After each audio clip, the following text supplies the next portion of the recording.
要4個槍法好的兄弟专打鬼子的轻重机枪。等会儿，你在这儿准備了，你怎么知道莱阳的鬼子就一定从这儿过呢？他要是不从这儿过，那咱不是白忙活了？相信我，我顺极了。堂堂中央军上校团长带清风寨的土匪打鬼子，可劲还遭到质疑，简直到反天罡啊！为了帮虎头山八路軍攻克奇峰口據點，周衛國當即集結清風寨全部人手與武器裝備，部署圍點打援戰術，一隊跟隨他前往萊陽通往奇峰口的必經之路設伏，而另一隊則由朱老大帶隊去一線天構築伏擊陣地。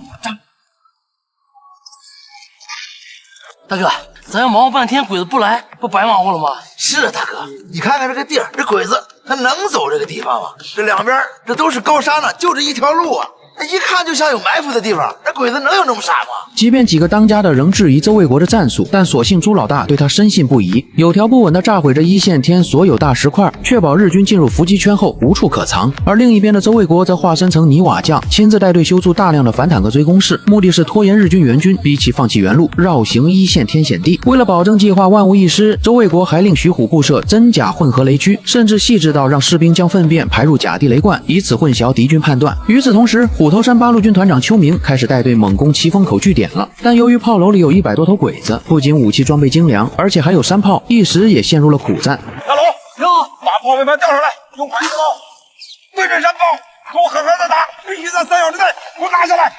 是。隨着八路軍攻勢加劇，據點裡的日軍眼見要抵擋不住了，當即向萊陽日軍緊急求援。此戰正是敵後武裝成熟的圍點打援戰術，更是敵後以弱勝強關鍵手段。核心是圍點誘援要道伏擊，邱明猛攻牽制主力，而周衛國半路設伏，破解日軍機械化馳援優勢。當收到求救電話後，萊陽日軍大佐當即下令，讓尿布男孩率領一個戰車分隊、一個步兵中隊，務必3小時內馳援奇峰口。而彼時日軍正執行華北機械化快速掃蕩戰術，作戰需配屬獨立戰車分隊，快速馳援背襲據點，這也是日軍既定標準戰術。報告郎家，鬼子來了。來了多少人？少說得110來人，還有個鐵王八。本該把東西收拾好，注意隱蔽。此時的周衛國早已預判了日軍的動向，反坦克追與真假雷區可以成功迷惑日軍，大幅拖慢其行進速度。而尿布男孩見前方大片的反坦克追及插旗雷場，果然當即就進入了戒備狀態。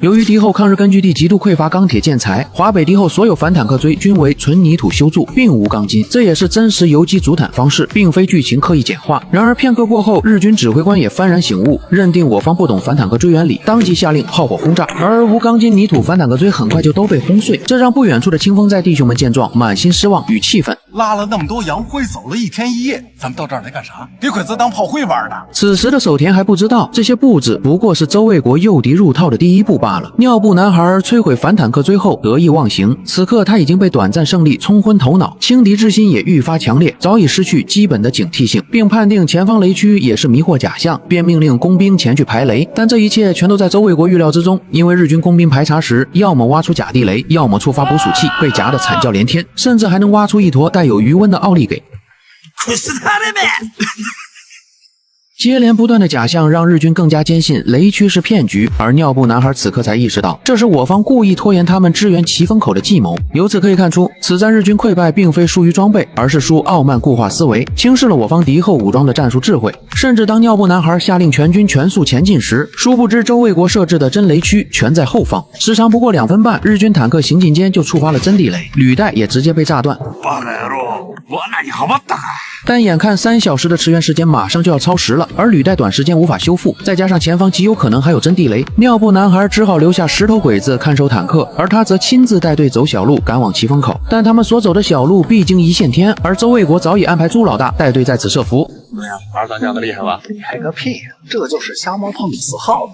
清風寨土匪竟質疑國軍團長的實力，卻不知接下來的一戰會狠狠打他的臉。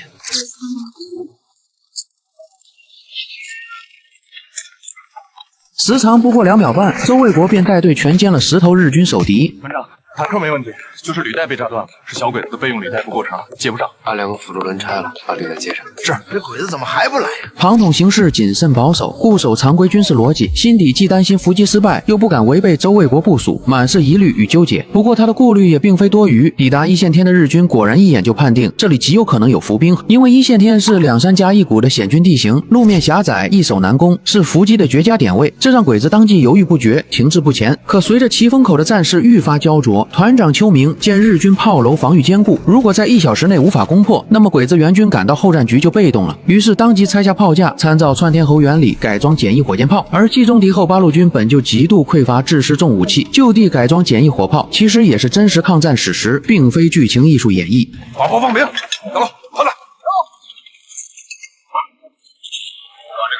我狠狠打！隨着改裝的炮彈精準命中日軍炮樓，岐峰口再次告急的消息也立刻傳到一線天的日軍指揮官尿布男孩耳中。報告、連長の命令で早く地方後衛隊助けろとのことです。全員命令を聞け。いいか、全軍一気に全速前進。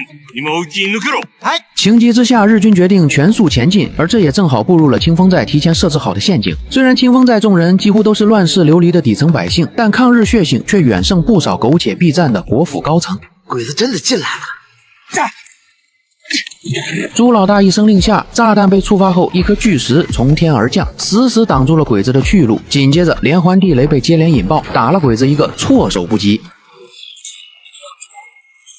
兄們，我狠狠地打，一個子彈都不能有！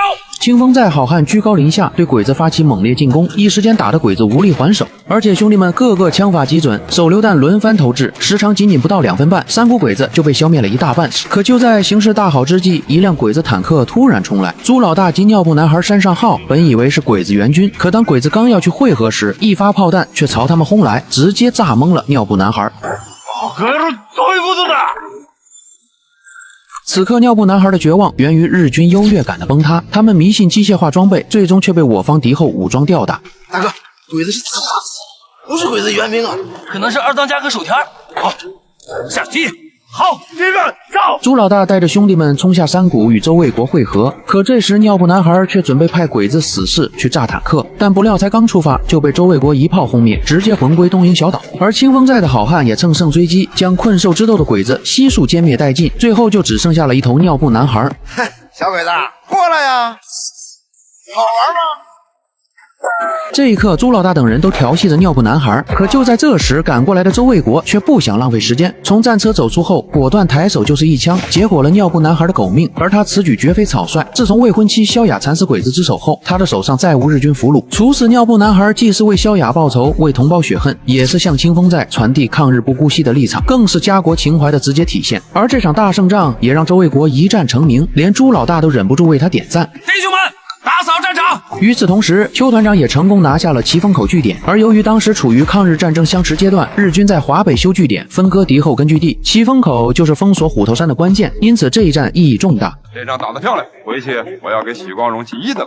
要不是他們成功阻擊萊陽的援軍，岐峰口我們是拿不下的。但此刻的他們卻萬萬沒想到，原本安排許光榮的3連去阻擊萊陽縣城的鬼子援軍，可他們卻從頭到尾連一根鬼子毛都沒見到。而敵後抗日的勝利往往離不開正規軍與地方武裝的配合，周衛國正是抓住這一點，將清風寨的地形優勢與自身軍事素養結合，才取得了這場勝利。而這場戰役中的圍點打援戰術，在1940年百團大戰期間也得到全面推廣，成為八路軍敵後牽制日軍機動兵力的核心戰術。而周衛國更是憑此戰術，帶着清風寨100多人全殲鬼子一個中隊，這份戰果極其難得。可就在1天前，清風寨幾位當家的還質疑周衛國帶全部家當抗日的舉動，但他們的質疑本質其實是短視，只看眼前利益，不懂唇亡齒寒的道理。殊不知抗日才是唯一出路。而經此一戰後，整個清風寨再也沒有人敢質疑周衛國的能力。這次我要論功行賞，你們說這頭功是誰的？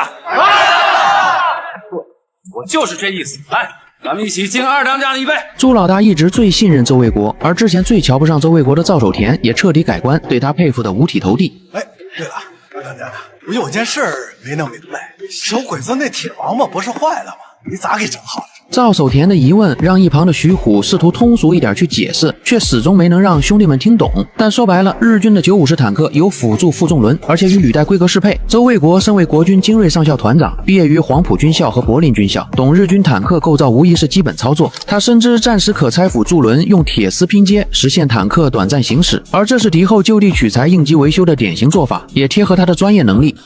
還是不太明白。这问题太高深了，就不跟你们讨论了吧。这一战让周卫国彻底在清风寨站穩了脚跟，其影響更是震動整個涞源縣周邊。而劇中的萊陽縣城地處晋察冀邊區前沿核心區域，1938年起便是華北敵後游擊戰重要戰場，日軍在此修建大量據點，妄圖分割封鎖八路軍根據地補給線。而這場勝利既打擊了日軍的囂張氣焰，也鼓舞了敵後武裝的抗日信心，為後續聯合抗日打下堅實基礎。